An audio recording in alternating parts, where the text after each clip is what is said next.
ఆకాశవాణి నిన్న ప్రసారమైన మన్ కీ బాత్ 126వ సంచికపై ప్రత్యేక ముఖాముఖిని వింటారు.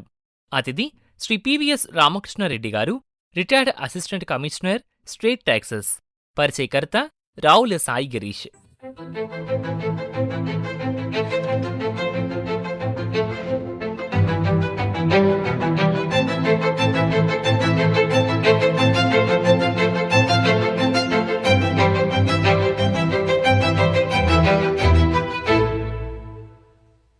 శ్రోతలకు నమస్కారం. ఈనాటి మన ప్రత్యేక చర్చా కార్యక్రమానికి స్వాగతం.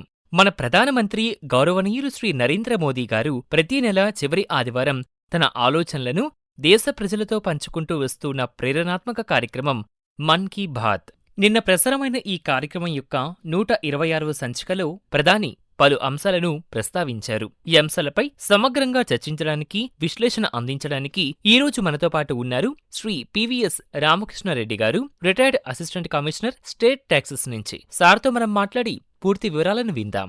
సార్ నమస్కారం. సార్ నమస్కారం అండి. సార్, ప్రధానమంత్రి గారు ముందుగా నిన్న భగత్ సింగ్ గారి జయంతి సందర్భంగా ఆయన గురించి ప్రస్తావించడం జరిగింది. యువతకు భగత్ సింగ్ ఇచ్చిన ప్రేరణ గురించి మీరేం చెప్తారు?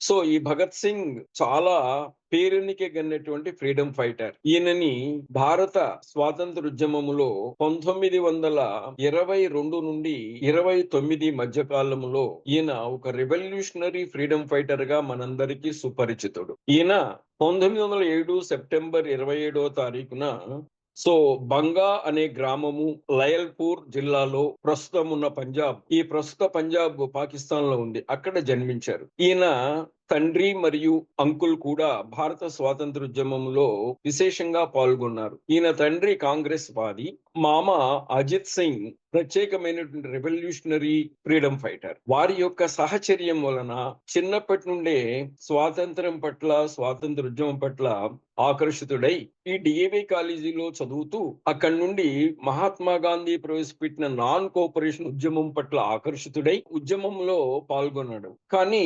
1922లో మహాత్మా గాంధీ నాన్ కోఆపరేషన్ ఉద్యమాన్ని సడన్ గా నిలుపుదల చేశాడు. ఆ నిలుపుదల చేయటం అనేది భగత్ సింగ్ కి సుతారాం ఇష్టము లేదు. అందువలన ఆయన తన స్టాండ్ ని మార్చుకొని హిందుస్థాన్ రెవల్యూషనరీ ఆర్మీ లేదా అసోసియేషన్ అనేటటువంటి ఈ రెవల్యూషనరీ సంస్థలో జాయిన్ అయ్యాడు. దాన్ని తదుపరి హిందుస్థాన్ సోషలిస్ట్ రెవల్యూషనరీ ఆర్మీ లేదా అసోసియేషన్ గా స్థాపించబడి దానిలో సోషలిస్ట్ భావాల పట్ల ఆకర్షితుడై భారతదేశం నుండి మనము సంపూర్ణంగా స్వాతంత్రం పొందాలి అంటే మనము కొన్ని ప్రత్యేకమైనటువంటి విధానాలను మనం ఫాలో కావాలి అనేటటువంటి ఆలోచన ద్వారా ఈయన స్వాతంత్ర ఉద్యమంలో పాల్గొన్నాడు. కానీ దురదృష్టవశాత్తు 1920 నుండి 29 మధ్య కాలంలో ఈయన అనేక విప్లవాత్మకమైనటువంటి నిర్ణయాలు కనుకోవడం, ఈ రెవల్యూషనరీ సిస్టమ్ లో ఈయనకు సహకరించినటువంటి ఇతర సహచరులు రాజ్గురు, సుఖదేవ్ వీరందరూ కూడా ఈ బ్రిటిష్ వారు అనుసరించిన దమన కాండ అనగా జలియన్ వాలాబాగ్ ఉదంతంలో మనకు లాలా లజపత్ రాయ్ లాహోర్ లో పోలీస్ దమన కాండకు గురై ఆయన చాలా ఇంజురీస్ పొంది, ఆ ఇంజురీస్ పొందటం దృష్ట్యా ఆయన చనిపోయారు. ఆయన చనిపోవడానికి ప్రధాన కారకుడు స్కాట్. ఎలిమినేట్ చేయాలనే ఉద్దేశంతో జాన్ శాండర్సన్ అనే వ్యక్తిని వీళ్ళు తొదముట్టించారు. దానికి అనుగుణంగా అనేక కేసులు ఈయన మీద పెట్టడం, అలాగే బ్రిటిష్ వాళ్ళు కోరిన విధంగా బందీలుగా మీరు ఉండగలిగితే మీకు ఇబ్బంది లేదు అనేటటువంటి విషయాన్ని బ్రిటిష్ వారు చెబితే నో, నేను మీకు బందీగా ఉండను, నేను సర్వస్వతంత్రం కలిగినటువంటి వ్యక్తిగా ఉంటాను అనేటటువంటి ఒక భావన ద్వారా ఈయన ప్రజాస్వామ్య, సామాజిక మరియు రెవల్యూషనరీ సిద్ధాంతాలలో తన ప్రభావాన్ని చూపాడు. అందుకనే మన భారత ప్రధానమంత్రి కూడా మన భగత్ సింగ్ ఆంగ్లేయులకు రాసిన ఒక ఉత్తరాన్ని కూడా ఆయన ఉటంకించారు. ఆ ఉత్తరం సారాంశం ఏమిటంటే, నా మిత్రులను నన్ను యుద్ధ బందీలతో వ్యవహరించినట్లు నడుచుకోమని కోరారు. అందుకని ఉరితో కాకుండా నేరుగా తూటాలను పేల్చి మా ప్రాణాలు తీయండి అని తిరిగి సమాధానం చెప్పాడు బ్రిటిష్ వాళ్లకు. అంతటి ధైర్యశాలి.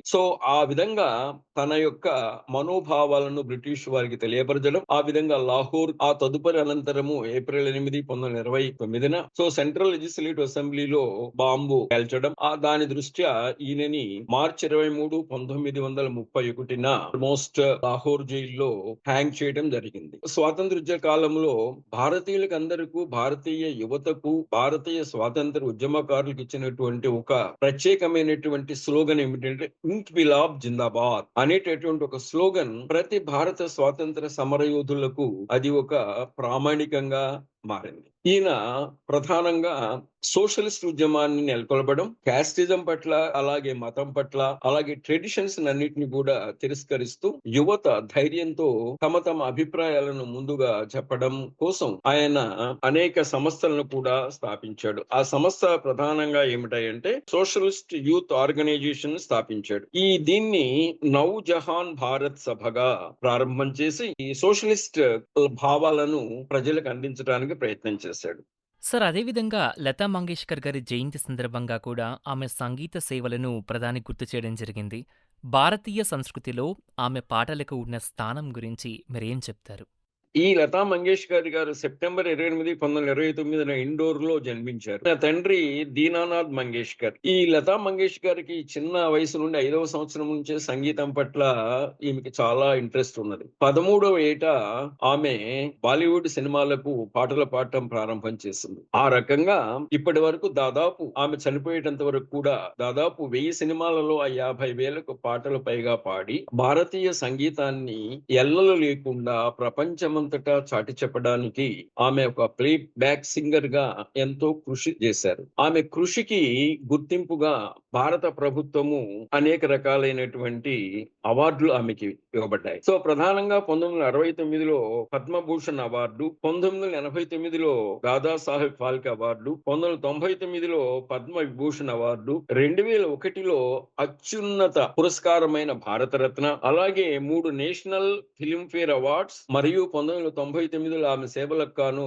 రాజ్యసభ మెంబర్ గా కూడా ప్రభుత్వం ఆమెకు సముచితమైనటువంటి స్థానాన్ని కల్పించారు. ఆమె పాటల ద్వారా ఆమె యొక్క ఈ సంస్కృత సాహిత్య రంగాలకు ఒక అంబాసిడర్ గా భారతదేశం తరపున ప్రపంచ దేశాల ఈ సాంస్కృతిక ఉద్యమాలకు ఆమె ఒక మొదటి మెట్టుగా పేర్కొనవచ్చు.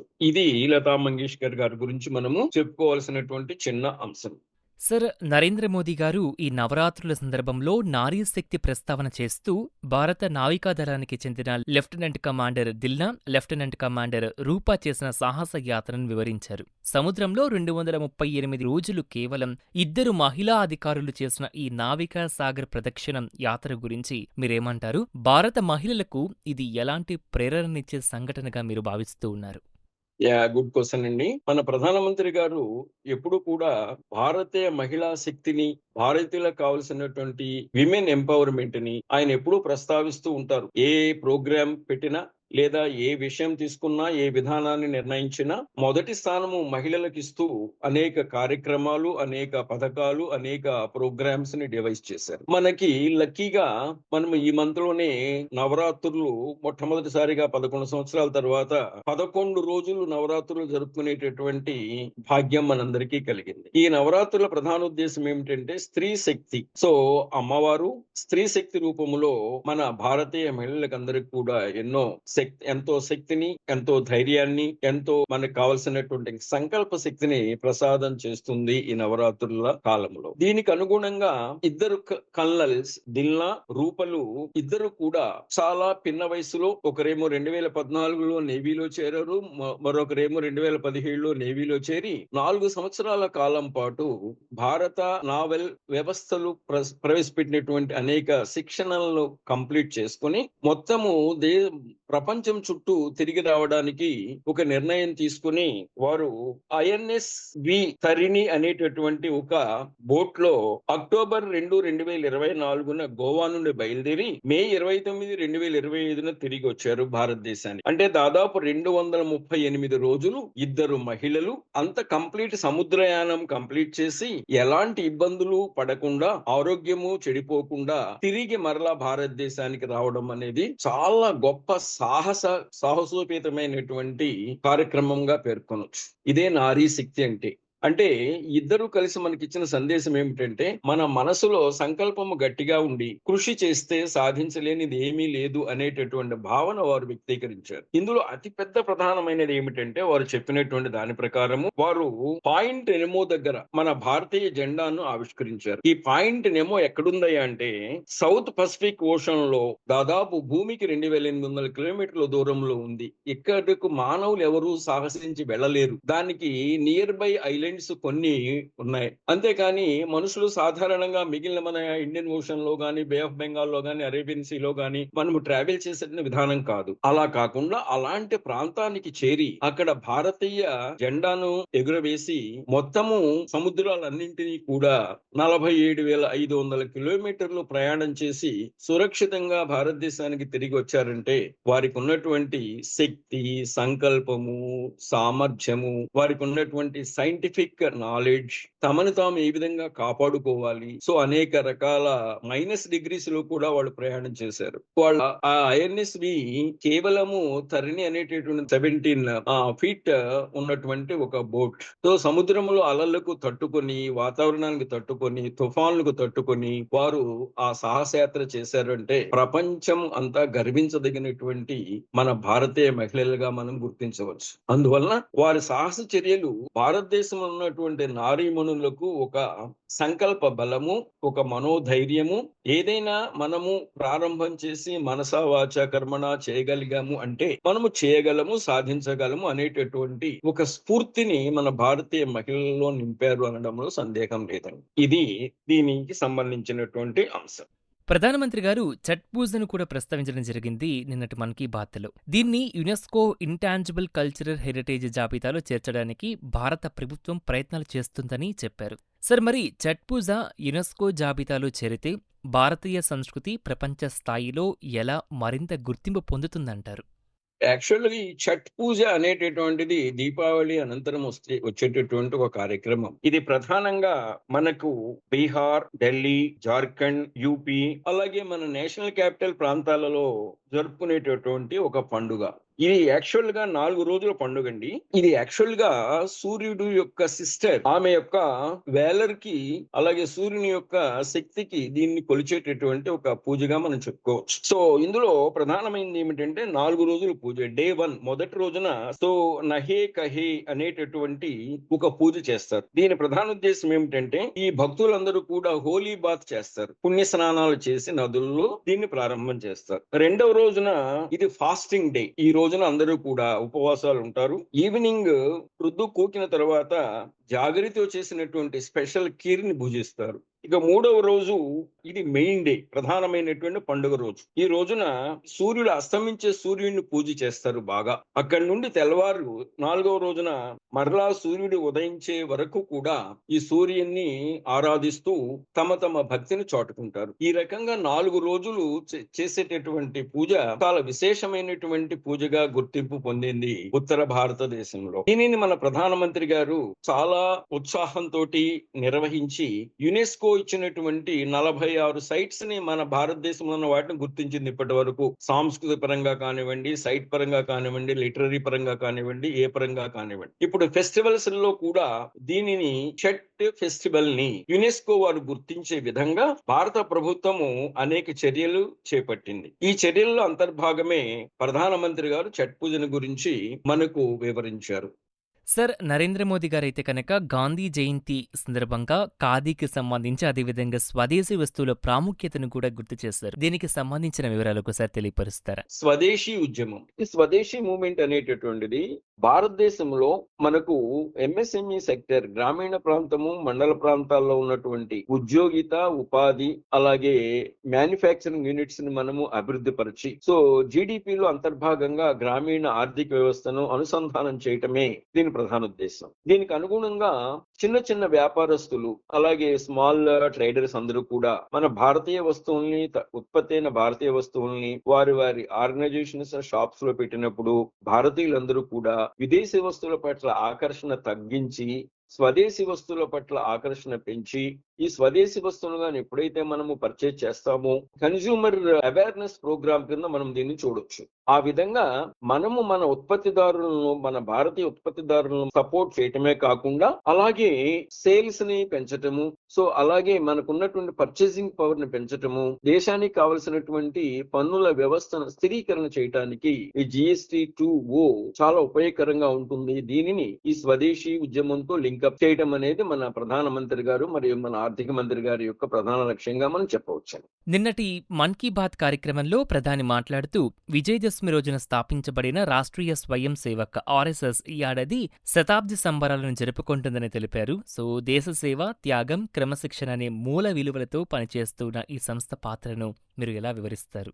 RSS రేపు అక్టోబర్ 2 నుండి 100 సంవత్సరాలు పూర్తి చేసుకుంది. భారతీయ జనతా పార్టీ RSS అనుసంధానంగా ఉన్నది కాబట్టి ఈ RSS స్థాపన జరిగి 100 ఇయర్స్ పూర్తి చేసుకుని ఈ సెంటినరీ సెలబ్రేషన్స్ 1 ఇయర్ కంప్లీట్ గా చేయడం కోసం ప్రభుత్వము ఈ పాయింట్ ను కూడా RSS ఫౌండర్ కేశవ్ బలిరామ్ హెడ్గేవార్ ఈయన 1889 నుండి 1940 మధ్య కాలంలో భారతదేశం యొక్క హిందుత్వ విధానాన్ని ఈయన ప్రస్ఫుటంగా పైకి తీసుకొచ్చాడు.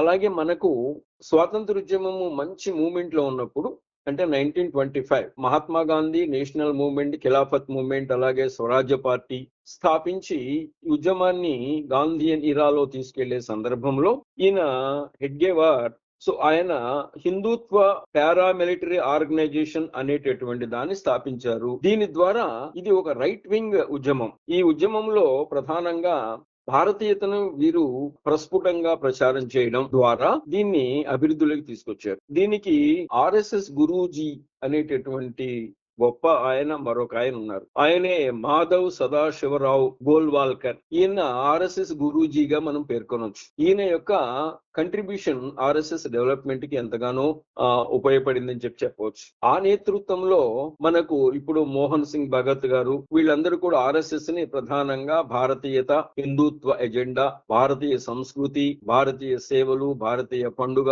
అనేటటువంటి ఈ స్వదేశీ పరిజ్ఞానం మీద, స్వదేశీ శక్తి మీద వారు ఎక్కువ ప్రచారం చేయటం అనేది RSS యొక్క ప్రధాన ఉద్దేశం. మనము ఒక్క చిన్న రిఫరెన్స్ మనం చెప్పవచ్చు మన భారత ప్రధాని గారిని గురించి. నరేంద్ర మోడీ గారు RSS లో 1978లో జాయిన్ అయ్యారు. ఆయన సంభాగ్ ప్రచారక్ అనేటువంటి పదవి ద్వారా RSS లోకి వచ్చారు 1978లో. ఈ సంభాగ్ ప్రచారక్ అంటే ఏమిటంటే రీజనల్ ఆర్గనైజర్ అని. ఈయన మొదటిగా ఈ రీజనల్ ఆర్గనైజర్ స్థాయి నుంచి 1978లో ప్రారంభమైన తన RSS జీవిత చరిత్ర 1979లో ఢిల్లీలో ఆయన ప్రచారక్ సభగా, అక్కడి నుండి ఆయన 1985 వరకు RSS ప్రధాన ప్రచారకర్తగా పనిచేస్తూ 1985లో మరలా గుజరాత్ కి తిరిగి వచ్చేశారు. ఇప్పుడు RSS ఆర్గనైజేషన్ 1985లో ఈయన్ని బీజేపీకి షిఫ్ట్ చేసింది. అక్కడి నుండి ఆయన పొలిటికల్ జీవితము మనకందరికీ తెలిసినటువంటి అంశమే. కాబట్టి మన ప్రధాని గారి కూడా మంచి RSS స్వభావి, RSS సేవకుడు. RSS ద్వారా స్వదేశీ విజ్ఞానాన్ని, స్వదేశీ వస్తువుల్ని, స్వదేశీ పరిజ్ఞానాన్ని పెంచడం కోసం ఆయన వికసిత్ భారత్ ని ప్రవేశపెట్టాడు. అందులో భాగంగానే ఆత్మ nirbhar, reliant India, self reliant India అనే భావనలు కూడా అనేక రకాలుగా అనేక స్కీమ్స్ ద్వారా ఆయన ప్రవేశపెట్టి అమలు చేస్తూ ఉన్నారు.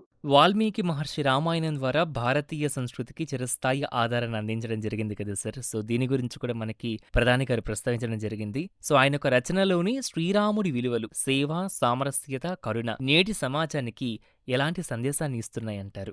వాల్మీకి మహర్షి లేకపోతే మన భారతదేశాన్ని సంస్కృతి అనేది తెలియదు. మన భారతదేశంలో సేవలనేవి తెలియవు. భారతదేశంలో సంబంధ బాంధవ్యాలు అనేవి తెలియవు. భారతదేశంలో కుటుంబం మధ్య ఉన్నటువంటి అనురాగము, అనుసంధానము, విలువలు, గొప్పతనము వీటన్నింటినీ సమాహారం చేసి వాల్మీకి రామాయణంగా మనం పేర్కొనవచ్చు. మనము ప్రతి ఒక్కరూ వాల్మీకి రామాయణం చదవటం వల్ల ఏం జరుగుతుందంటే కుటుంబ విలువలు, కుటుంబంలో సభ్యుల సంబంధ బాంధవ్యాలు, వారు ఒకరినొకరు ఏ విధంగా ప్రేమించుకుంటారు, ఒకరి మాటను ఒకరు ఏ విధంగా వింటారు, అదే విధంగా కుటుంబ పెద్దైన తండ్రి యొక్క మాటను కొడుకులు కానీ కూతుర్లు కానీ మిగిలినటువంటి వారు ఏ విధంగా వింటున్నారు, అలాగే మనం ప్రధానికి రాముని పోలుస్తాం. సో రాముని ఏమని పిలుస్తాం? పితృవాక్య పరిపాలకుడు అంటాం. కేవలం ఒక మాట చెప్పిన వెంటనే ఆయన 14 సంవత్సరాలు అరణ్యవాసం చేశాడు. ఆయన అరణ్యవాసం చేసిన తర్వాత ఆయన ప్రజాపాలనలో, ప్రజాస్వామ్యంలో ప్రజలకు ఎంత విలువిచ్చాడు అనేది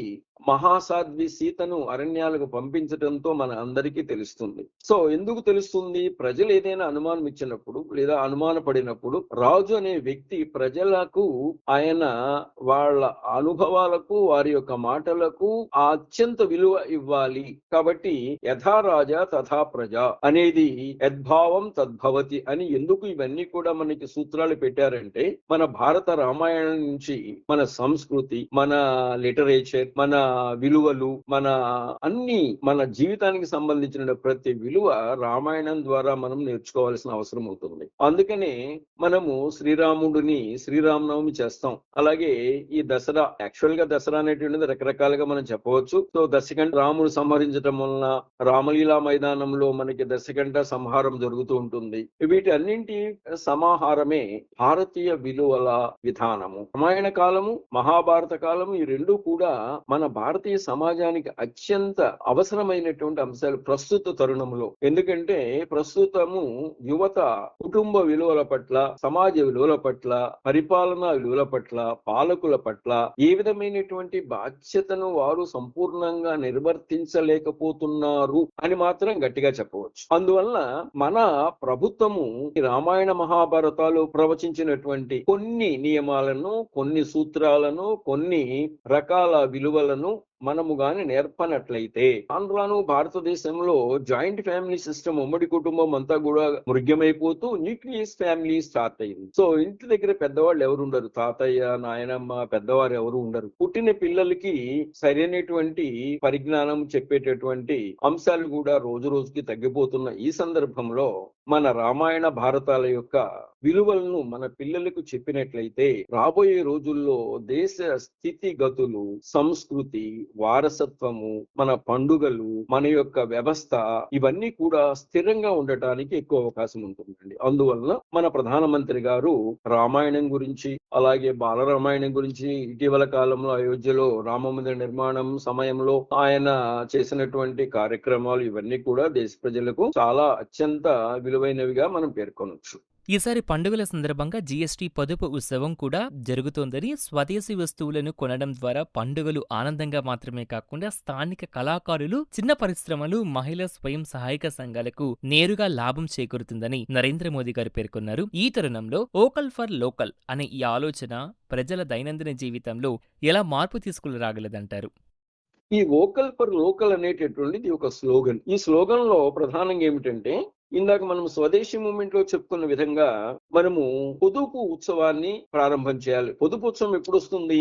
మార్కెట్ లో వస్తువుల ధరలు అత్యధికంగా ఉన్నప్పుడు మనం పొదుపు చేయలేం. మనకు కావలసినటువంటి వస్తువుల్ని మనము కొనుగొనడానికి లేదా పర్చేజ్ చేయడానికి మన దగ్గర ఉన్నటువంటి ధనమంతా సంపూర్ణంగా తగ్గిపోతుంది. ఫలితంగా మనలో ఉన్నటువంటి పొదుపు శక్తి తగ్గుతుంది. పొదుపు శక్తి ఎప్పుడైతే తగ్గుతుందో క్యాపిటలైజేషన్ తగ్గిపోతుంది, క్యాపిటల్ ఫార్మేషన్ తగ్గుతుంది. క్యాపిటల్ ఫార్మేషన్ ఎప్పుడైతే తగ్గుతుందో మరలా మన బ్యాంక్స్ మనం ఇచ్చేటటువంటి డిపాజిట్స్ కానీ వాటిని మరలా తిరిగి ఆ పరిశ్రమల రూపంలో మరియు ఇతర రంగాలకు మళ్లించేటటువంటి అవకాశాలు చాలా తక్కువగా ఉంటాయి. ఫలితంగా ప్రభుత్వము, ప్రజలు కూడా బారోయింగ్స్ మీద డిపెండ్ కావాల్సి వస్తుంది. అందుకని బారోయింగ్స్ ని తగ్గించాలి అంటే మనము సేవింగ్స్ రేట్ ని పెంచాలి. ఈ సేవింగ్స్ రేట్ ని ఎలా పెంచగలుగుతాము? మార్కెట్ లో లభ్యమయ్యేటటువంటి వస్తువుల ధరలు గాని మనకు తక్కువ ధరలకు లభించినట్లయితే, తక్కువ పన్ను భారంతో లభించినట్లయితే మనము ఒక వస్తువు మీద పెట్టేటటువంటి ఖర్చు 4 వస్తువులకు మనం పర్చేజ్ చేయవచ్చు. ఆ విధంగా ఒకవైపు పర్చేసింగ్ పవర్ పెరుగుతుంది, ఇండివిజువల్ పర్చేసింగ్ పవర్ పెరుగుతుంది. రెండో వైపు సేవింగ్స్ ఉంటాయి. మూడో వైపు ఈ సేవింగ్స్ చేయబడినటువంటి మరలా డిపాజిట్ రూపంలో బ్యాంక్స్ లో మనం పొదుపు చేసుకుంటాం. ఇది ఒక సైకిల్. ఈ సైకిల్ ఫలితంగా ఈ స్వదేశీ వస్తువులు అన్నింటినీ మనం ఎప్పుడైతే పర్చేజ్ చేస్తామో ఈ చిన్న చిరు వ్యాపారస్తులు, చిన్న వ్యవస్థాపకులు, స్టార్ట్అప్ బిజినెస్ చేసేవాళ్ళు, ఎంఎస్ఎంఈ సెక్టర్స్ లో పరిశ్రమలు స్థాపించే వాళ్ళు, వీళ్ళందరూ కూడా ఎంతో ఉత్సాహంతో వస్తూత్పత్తి జరుగుతుంది. ఆ వస్తూత్పత్తి ఎప్పుడైతే వస్తూత్పత్తి జరుగుతుందో అప్పుడు ఇమీడియట్ గా మనకు కలిగేటటువంటి ఒకే ఒక అడ్వాంటేజ్ ఏంటంటే ఉత్పాదకత. దేనికి సంకేతం అంటే మనం ఇచ్చేటువంటి ఉద్యోగిత పెరుగుతుంది. ఉద్యోగిత, ఉత్పాదకత మరియు మన మార్కెట్లో లభ్యమయ్యేటువంటి సరసమైన ధరలకు వస్తువులు లభ్యమవటం, ఆ వస్తువులపై వేసేటువంటి పన్ను తక్కువగా ఉండటం వలన వస్తూత్పత్తి అంటే డిమాండ్ సప్లై ఇవి రెండు గణనీయంగా పెరుగుతాయి. ఎప్పుడైతే గణనీయంగా పెరిగిందో మార్కెట్ ఎకానమీ స్ట్రెంగ్థెన్ అవుతుంది. మార్కెట్ ఎకానమీ ఎప్పుడైతే స్ట్రెంగ్థెన్ అయిందో ఈ మార్కెట్ లో జరిగేటటువంటి ప్రతి యాక్టివిటీ కూడా ఎకానమీని డెవలప్ చేయడానికి అవకాశం ఉంటుంది. లోకల్ ఫర్ లోకల్ అంటే ఏంటంటే మనము లోకల్ గా ఉత్పత్తి అయ్యే ప్రతి వస్తువుని జిల్లాల వారీగా కానివ్వండి, మండలాల వారీగా కానివ్వండి, గ్రామాల వారీగా కానివ్వండి, ఎక్కడ ఉత్పత్తి అవుతుందో ఆ ప్రాంతంలో వాటి యొక్క అమ్మకాలు కానీ గణనీయంగా పెరిగితే వస్తూత్పత్తి బాగా పెరుగుతుంది. దానికి దేశీయ మార్కెట్ లభ్యమవుతుంది. ఎప్పుడైతే మనము ఉత్పత్తి చేసిన వస్తువుల నాణ్యత ఉంటాయో వీటిని కూడా మనం ఎక్స్పోర్ట్ చేయడానికి ఎక్కువ అవకాశం ఉంది. ఎప్పుడైతే మన దేశము వస్తువులను ఎక్కువగా ఎక్స్పోర్ట్ చేస్తుందో మనకి విదేశీ మార్గ ద్రవ్యం విపరీతంగా పెరుగుతుంది. ఇన్ని రకాల అడ్వాంటేజెస్ ని మైండ్ లో ఉంచి వోకల్ ఫర్ లోకల్ అనేటటువంటి ఒక పాయింట్ ని యాస్పిరేషనల్ డిస్ట్రిక్ట్స్ ప్రోగ్రామ్ ద్వారా ఎంఎస్ఎంఈ సెక్టర్స్ కి అత్యంత ఆధునిక సౌకర్యాలు కల్పించటం, నోహౌ కల్పించటం, ఇన్ఫ్రాస్ట్రక్చర్ కల్పించటం, అలాగే మార్కెటింగ్ వ్యవస్థను స్థిరీకరణ చేయటం, స్టోరేజ్ కెపాసిటీని పెంచడం, ఈ విధమైనటువంటి అన్ని చర్యలు భారత ఆర్థిక వ్యవస్థను స్థిరీకరింప చేయడానికి ఇది ఒక ముఖ్యమైన మార్గంగా మనం పేర్కొనవచ్చు. సార్, కార్యక్రమంలో చివరిగా ప్రధాని మన్ కీ బాత్కి సంబంధించి మీ అభిప్రాయం ఏంటి? ఇది ఒక మన భారతీయ ప్రధానమంత్రి గారు మనసులో మెదిలినటువంటి ఒక మాట. ఇది ఏమిటంటే it is nothing but touching the collective efforts of the country. దేశంలో ఉన్నటువంటి అందరి వ్యక్తుల యొక్క హృదయాలను కదిలించి వారితో చర్చించి వారి అభిప్రాయాలను తీసుకొని ఆ అభిప్రాయాలను మరలా పాలనా రూపంలో, విధాన రూపంలో మరలా ప్రజలకు తెలియపరచడం అనేటటువంటిది మన ప్రధానమంత్రి గారు ఎన్నుకున్నటువంటి ఒక నూతన ప్రక్రియగా పేర్కొనవచ్చు. అందుకనే ఎప్పుడు అక్టోబర్ 3, 2014లో ప్రారంభమైనటువంటి ఈ ప్రోగ్రామ్ ఇప్పటిదాకా 125 ఎపిసోడ్స్ ను పూర్తి చేసుకుని 126లో ఈ రోజు మనము మాట్లాడుకుంటున్నామంటే దీని అంతరార్థము, దీని భావన, దీని యొక్క ఆవశ్యకత, ఉపయోగాలు చాలా రకాలుగా మనం విశ్లేషించుకోవచ్చు. ఇది రెండవ అంశం ఏమిటంటే ఈ మన్ కీ బాత్ ద్వారా గ్రామీణ స్థాయిలో లేదా సెమీ గ్రామీణ స్థాయిలో ఉండేటటువంటి కుటుంబాలలో ఈ digital revolution, digital India programs, make India programs ప్రవేశపెట్టినటువంటి ఈ గవర్నెన్స్ స్కీమ్స్ అన్ని కూడా ఒక్కొక్క విధానంలో ఒక్కొక్క మన్ కీ బాత్ లో మన ప్రధానమంత్రి గారు వారితో విశ్లేషించడం, వారికి తెలియపరచడం, వారి అభిప్రాయాలు మరలా తీసుకోవటం, అభిప్రాయాలకు అనుగుణంగా పాలనలో మార్పులకు శ్రీకారం చుట్టడం అనేటటువంటి ఇది ఒక నూతన ప్రక్రియగా మనం మాత్రం పేర్కొనవచ్చు. అందువలన నా ఉద్దేశంలో ఈ మన్ కీ బాత్ అనేటటువంటిది ఒక రెవల్యూషనరీ మెథడ్ గా పాలనలో ప్రవేశపెట్టవచ్చు. ఇది ఏమిటంటే just simply touch the heart of the people. So గ్రామీణ ప్రాంతాల్లో ఇంకా రేడియోలు పట్టుకుని ప్రధానమంత్రి గారు ఎప్పుడు ఈ కార్యక్రమం మొదలు పెడతారు అనేటటువంటి అంశాన్ని ఎదురు చూడటం అనేటటువంటిది నేను చాలా విశేషమైన అంశంగా నేను భావిస్తున్నాను. సార్, ఈనాటి మన కార్యక్రమంలో మీరు పాల్గొని నిన్న ప్రసారమైన మన్ కీ బాత్ 126వ సంచికకు సంబంధించి మన ఆకాశవాణి శ్రోతలకు మీరు పూర్తిగా వివరించినందుకు మీకు మరోసారి ధన్యవాదాలు సార్. థ్యాంక్ యూ అండి.